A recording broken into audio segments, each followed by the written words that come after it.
Welcome, thanks for coming in. Thank you, Natasha. So how does an improvement in the economic ranking like this improve South Africa's overall appeal? Well, it's general. If you look at the 12 areas that we were assessed, 10 of them came out very well. And most of them that are doing very well are in the economic sector, the financial institutions, the labor market, the productivity of the labor market, which really it's indicative of a dialogue that is taking place within the country between the government, business and labor.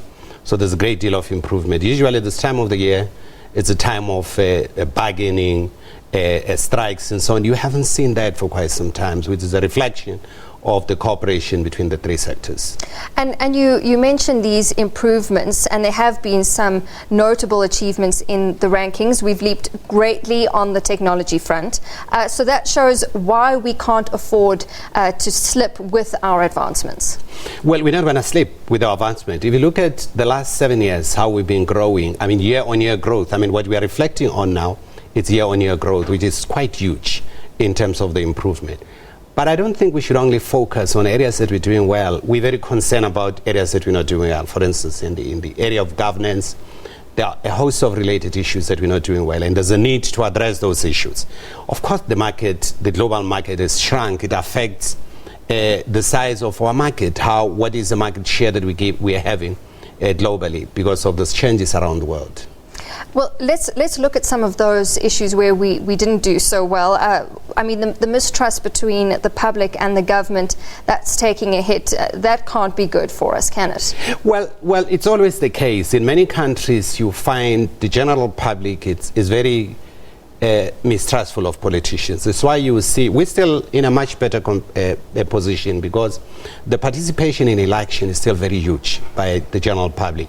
But you have countries where people are no longer participating in general elections. You find the turnout is very low.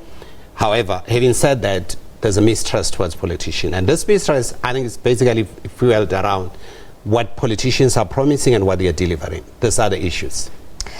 It's interesting that we're also scoring on employment versus productivity, and I know you mentioned that we're seeing less strikes, but we still rank on the bottom of the rung with employer versus employee relationships. What do you make of that? I remember the last few years there's been a lot of concern that we have very stringent regulation in the labor market, that the labor federations are willing to strike at any time, because there was a lack of dialogue. I think there is dialogue now. There's a platform where the employer and the employees are having an area of discussion. The government is also involved.